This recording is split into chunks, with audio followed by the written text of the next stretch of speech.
Hello, my name is John McKay, my pronouns are he, they, and this is my final project for CGF 194. Apologies if I stutter, I'm working on it, but it does occasionally slip through.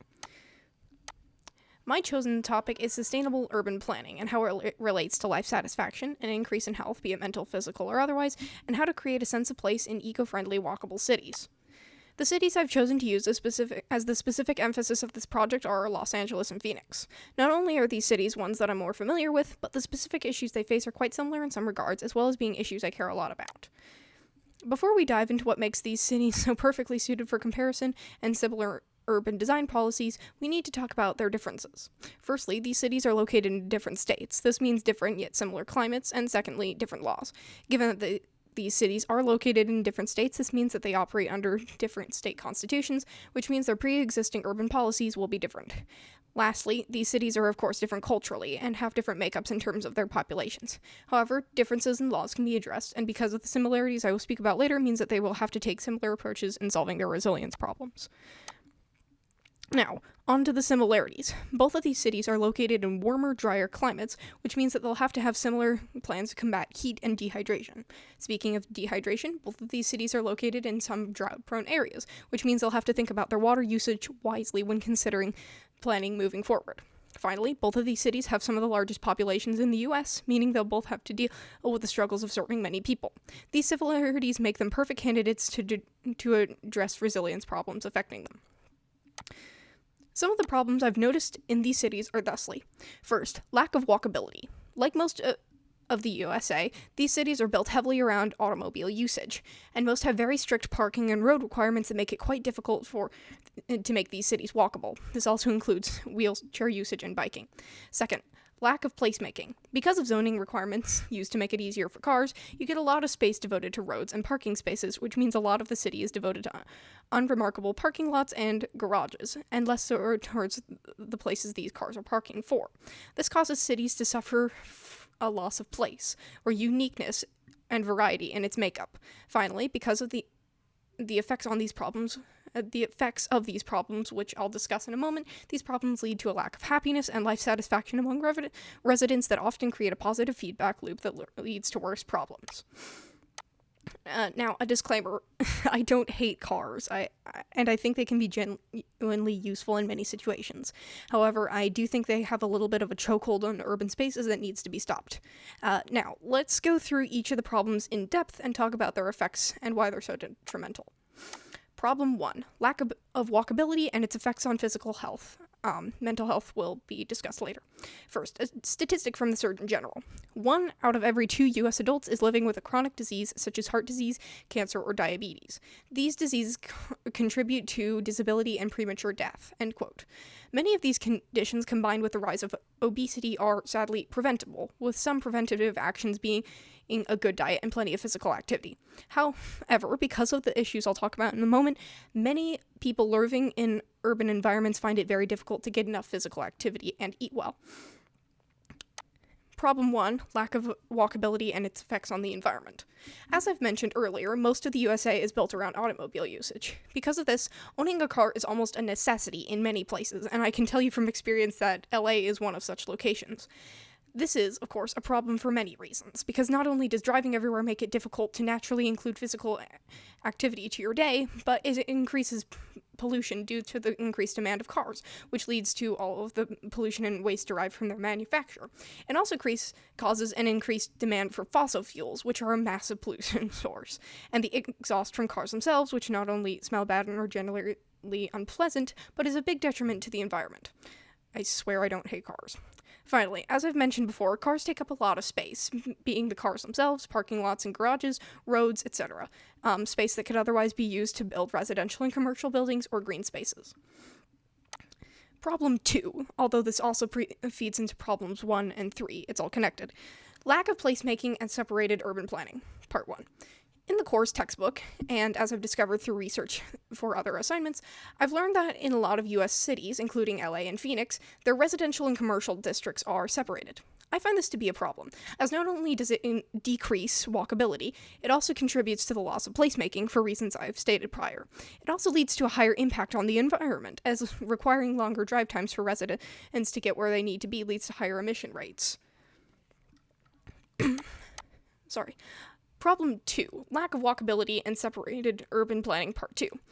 Now, not only does this impact the environment and placemaking, it also further contributes to health problems. Requiring residents to drive long ways to access healthy, high-quality food also leads to more health problems, as residents will prefer to buy food that lasts, i.e. more processing is generally involved in its production.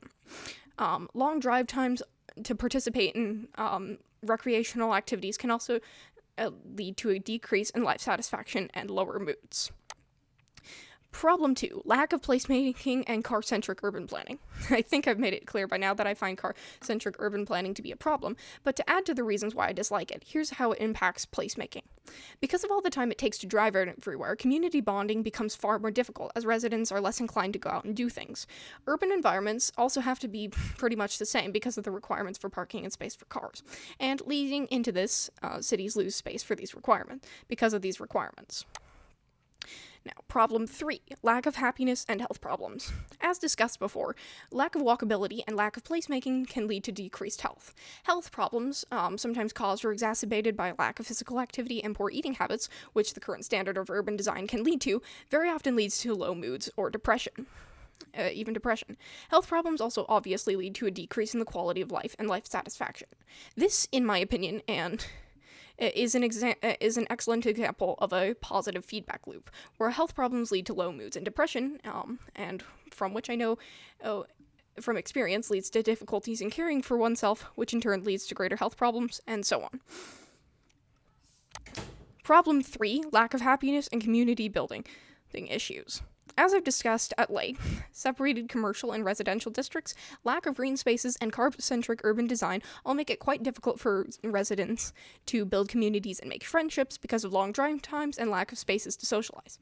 This, sadly enough, can lead to a loss of culture, which creates another positive feedback loop, this time being difficulties in community building due to current standards make placemaking difficult, which leads to a greater loss of culture, and so on. So, my proposed solution to this frankly tangled and interwoven mess should be, going forward, urban planning in LA, Phoenix, and cities in general, if we're being honest, should be built around walkability, greenness, community, health, and a sense of place. In essence, it should be built for the people, not the cars they drive. The following are my suggestions for better directions in urban design for these cities, as well as the benefits to doing so. After we discuss these, we will then move on to the trade-offs associated with these suggestions and why, at least in my belief, they are worth the price. Suggestion 1. Move away from car-centric urban design. I think I've made it abundantly clear why car-centric urban design is a bad thing, but I'll sum up the benefits of stepping away from such practices. Again, I'm not saying do away with cars, although that would be great. The reasons to move away from this. The lowering of emissions and pollution, even as electric cars are harmful due to their widespread use of lithium-ion batteries. The increased walkability, as I've mentioned before. Increase of number of buildings, be it residential and commercial, that can fit in one area because there aren't requirements for massive parking spaces. Increase in placemaking. The city would be built around people, not cars, which could lead to higher life satisfaction. The lowering of car accidents, an increase in public transport infrastructure that could be built. Sorry about the stutter. Suggestion 2. To replace cars for longer distance travel in LA and Phoenix, I would suggest an increased emphasis on public transport. Public transport will make a small income for the city, as well as increasing accessibility, as public transport is generally more disability-friendly and class-friendly than cars, because cars can get quite expensive. Also, public transport is generally safer, as there are severely smaller chances of drunkenness induced accidents and accidents in general. It also makes traveling less of a hassle, as public transport, such as subways and trains, don't have to deal with traffic as they run on schedules, which could increase his life quality as the decrease in stress as a decrease in stress would be derived from no traffic. Suggestion 3. Green spaces. According to the paper cited below, green spaces and plant life reportedly boost mood and life satisfaction to significant degrees. Green spaces also make it far easier for people to be physically active, as there's a place to run and walk and bike and play. It also makes community building far easier, as green spaces could be a place where people could congregate for events and general recreation. The following are suggestions on how to build a good green space. Plenty of shade, including large trees and pavilions. walking and biking trails that are wheelchair accessible, playgrounds that are accessible for all ability levels, designed to be wheelchair or neurodiverse accessible. I myself am autistic, and growing up, I found that some playgrounds tend to be inaccessible because of how overstimulating they were. I suggest that play areas have muted yet diverse colors, and have areas that are designed for quieter play, located away from musical instruments and other loud fixtures. Also, for play areas, I would suggest having a separate area for sand, because not only does it get quite hot on sunny days, a problem that would affect Phoenix and LA very much, it could also be a source of sensory discomfort for some neurodiverse people. I would suggest that playgrounds use eco-friendly materials that don't overheat on hot days, again, a problem that would affect Phoenix and LA, and plenty of drinking fountains in reasonable and regular intervals along trails and near pavilions and play structures, while making sure such fixtures are drought-friendly. Suggestion 4, the merging of residential and commercial districts. I think I've also made it clear why this would be a good idea, but I'll still sum it up. Benefits to the merge. Significantly lower commute times. Lower emissions, as people don't have to drive long distances to pick up groceries, go to work, do recreational activities. An increase in walkability, an increased sense of community, greater sense of placemaking, and greater ease in picking up healthy food. And now we come to the trade-offs. While it is true that there are some downsides to making the switch, hopefully I will be able to demonstrate why these suggestions are still worth the price. Automobile industry decline. If urban design, as described here, were to be adopted moving forward, the automobile industry would suffer, due to it not being needed in places that use this kind of urban design. However, I believe it to be an acceptable trade-off. As I've said, cars do massive damage to the environment and make it difficult to create walkable green cities with placemaking in mind. Larger upfront cost. Making the switch to better urban design would need a large upfront cost due to change in policies, building design, street design, etc. However, in the long term, it's likely that this kind of urban design will lead to a better economy, as more stakeholders will be able to invest in local businesses and visit them. Also, if a city is more agreeable to live in, as this kind of urban planning would make it be, more people would be willing to buy or rent homes there, leading to a stimulant to the local economy, which is good.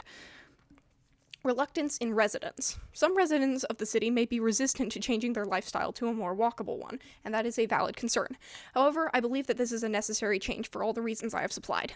Not only is this presentation about the changes to urban design moving forward, but sometimes, especially when it comes to creating a better, more sustainable world, we have to give up some things that we're used to having. Thank you for taking the time to observe my final project. Again, apologies for any stuttering or lack of clarity in my speech.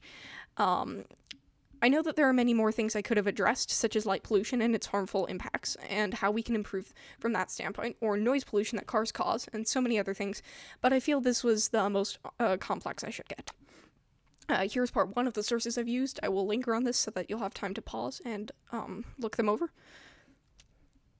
Okay, and here's part 2 of the sources I've used. Bye.